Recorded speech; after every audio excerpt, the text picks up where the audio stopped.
Bonjour à tous, c'est Nelvea-chan. Je vous retrouve pour une deuxième vidéo sur mes pochettes style Japon. Petite pochette pour remercier des invités. Donc là, je passe assez vite la construction de la pochette qui va accueillir donc les petites friandises, je suppose, parce que du coup c'est exactement les mêmes dimensions que pour la pochette de style Japon numéro 1 que j'ai posté il y a pas très longtemps. Donc si vous voulez voir les dimensions de la pochette, je vous invite à regarder au moins le début de cette vidéo là. Je vous mets en lien juste en dessous. Du coup donc voilà, donc nous voilà pour une deuxième pochette. Toujours sur le style du Japon, je vais utiliser encore une fois le matériel que j'ai acquéri à la boutique Laophone. Mais cette fois, j'ai voulu faire un style un peu moins cartoon, un petit peu moins...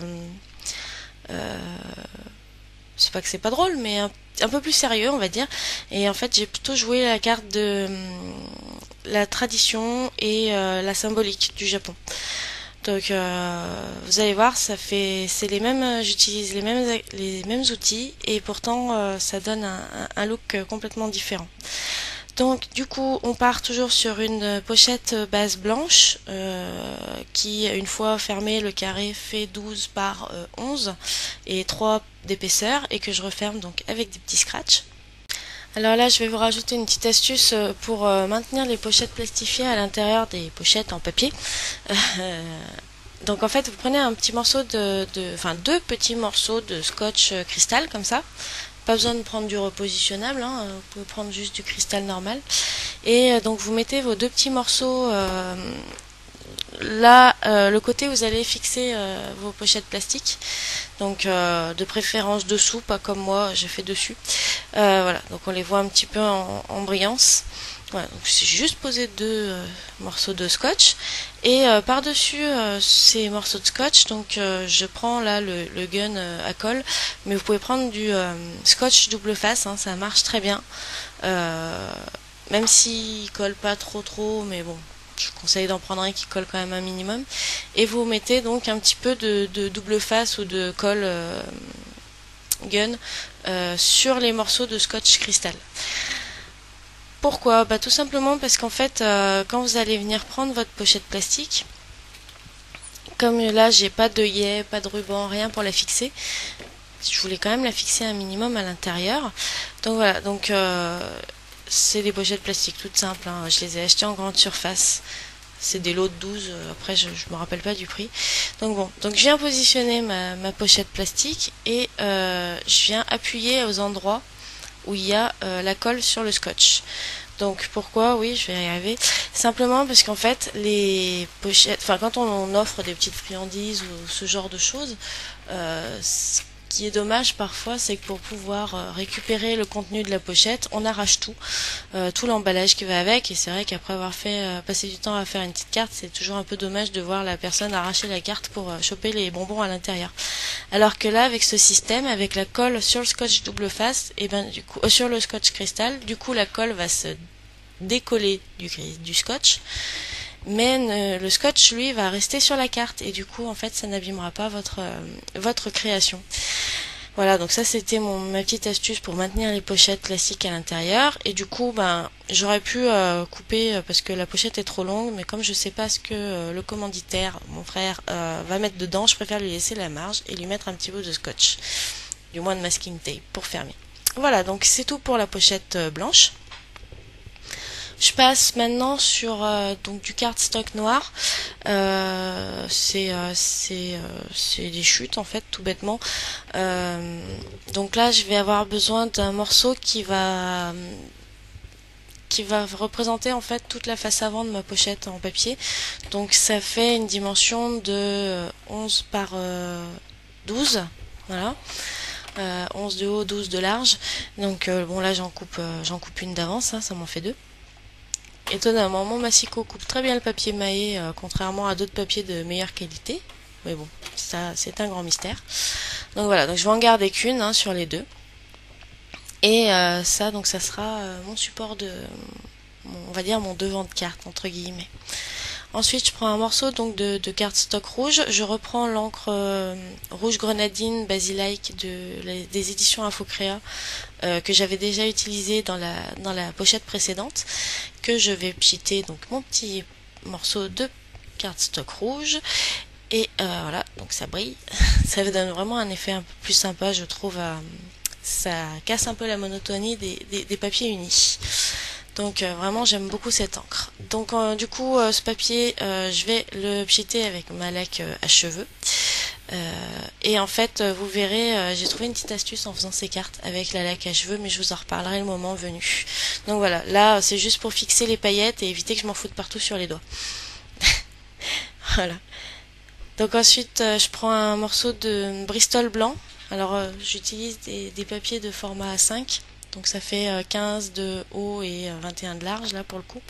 Et je vais venir y découper un rectangle à l'intérieur qui fait 10 de large et 11 de haut.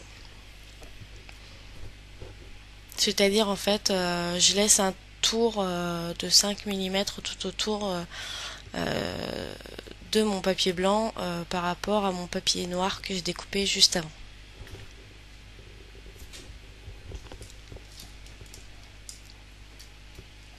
Avec ça, je vais utiliser maintenant un die rond, des die ronds. Donc sur le coup, je me souvenais plus trop quelle taille j'avais utilisé pour le modèle, puisque je me suis pas lancée à corps perdu dans 10 modèles, pour le plaisir, sans savoir si ça allait plaire. Donc voilà, donc j'ai une petite vérification à faire, et puis du coup en fait, je vais sélectionner le die rond le plus grand. Et puis je vais essayer donc de le positionner le plus droit possible, enfin le plus centré possible. C'est pas toujours évident à vue d'œil, donc j'ai pas toujours été très douée là-dessus. Je vous épargne la Big Shot.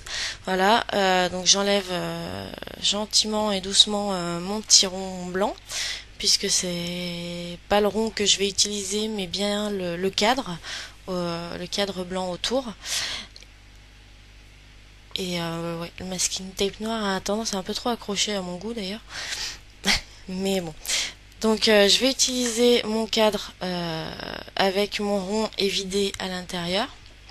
Et en fait, ce que je vais faire, c'est que je vais venir y poser mon petit papier rouge dessous. Voilà, donc je récupère le papier rouge avec les paillettes. Je le pose dessous et en fait le but ça va être donc de tamponner le petit message sur le papier rouge tout en étant plus ou moins centré avec le rond. Donc là pour tamponner mon petit message, maintenant que j'ai passé mon papier rouge, j'ai placé mon papier rouge, je vais utiliser donc le mot arigato en japonais écrit arigato, qui veut dire merci en japonais pour les personnes qui n'auraient pas vu la vidéo de style Japon numéro 1.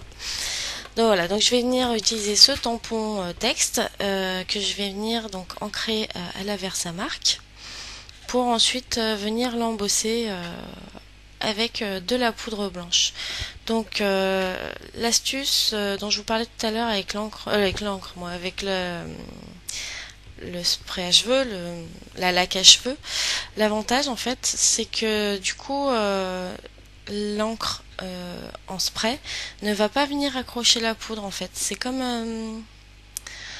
les petits sachets antistatiques qu'on voit parfois sur des vidéos américaines. Et ben là en fait la laque à cheveux elle remplit à peu près le même rôle.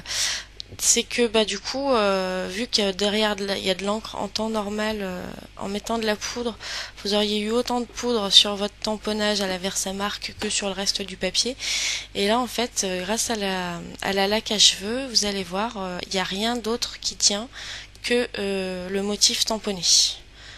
Voilà, donc je voulais vraiment vous le préciser puisque je trouvais ça absolument génial, alors qu'avant je galérais énormément pour arriver à tamponner, à faire de l'embossage à chaud sur un papier déjà coloré avec de l'encre. Voilà, donc je vous passe le gun. Donc j'ai embossé en blanc mon petit message. Et maintenant je vais venir positionner donc le cardstock rouge pchité et tamponner à l'arrière donc de mon cadre blanc avec le rond évidé. Donc pour ça je vais utiliser tout bêtement des des morceaux de mousse 3D que je vais venir positionner devant, bien dans les angles, pour être sûr que ça ne se trouvera pas dans le rond, et bien devant pour pouvoir en fait coller à l'arrière du blanc, à l'arrière du morceau de papier blanc.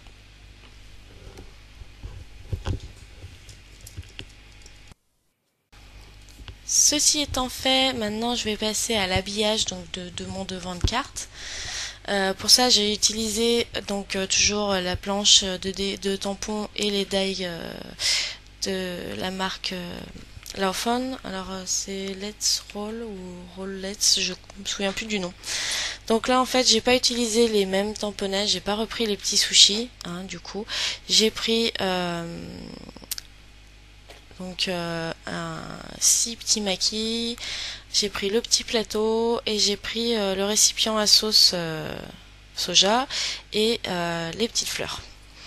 Alors des petites fleurs, je me suis grave amusée à en découper je ne sais pas combien de dizaines, puisque vous allez voir je vais en utiliser au moins 5 ou 6 par carte.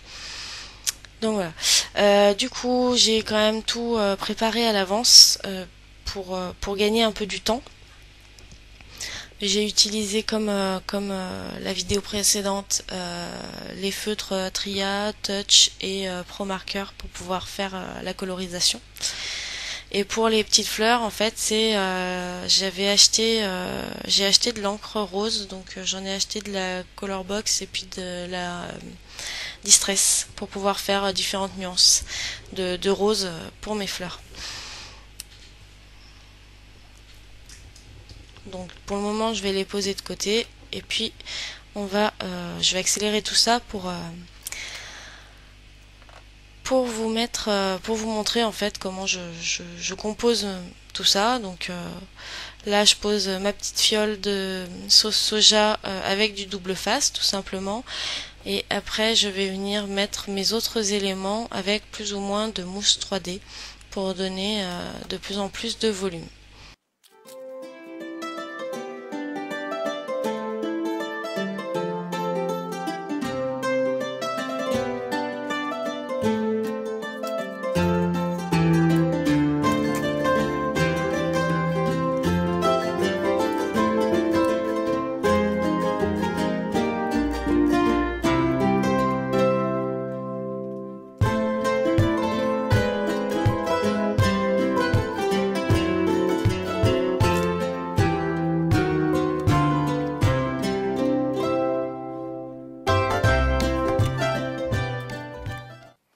Là, je vous fais juste une petite parenthèse dans la composition pour vous montrer, voilà, donc une petite branche découpée à la main. J'ai pas de die qui représente de branche, j'ai pas de tampon non plus pour ce type de dessin. Donc du coup, en fait, tout simplement, j'ai pris de la mousse qu'on achète dans les magasins de loisirs créatifs et je me suis créé mon propre tampon. Donc j'ai dessiné sur du papier la forme de branche que je voulais, et puis je suis venue découper la mousse au cutter. Et ensuite je suis venue donc la coller sur du carton gris, et du coup ça m'a fait un tampon. Donc voilà, du coup j'ai pu faire mes branches facilement. Même si là vous voyez rien parce que c'est tout flou, je suis désolée. Et donc cette branche là, un peu comme le pot de sauce soja, je la colle à la colle blanche cette fois, parce que c'est fin, et sans lui donner de volume. Ça sera les fleurs qui auront, certaines fleurs auront du volume, vous allez voir.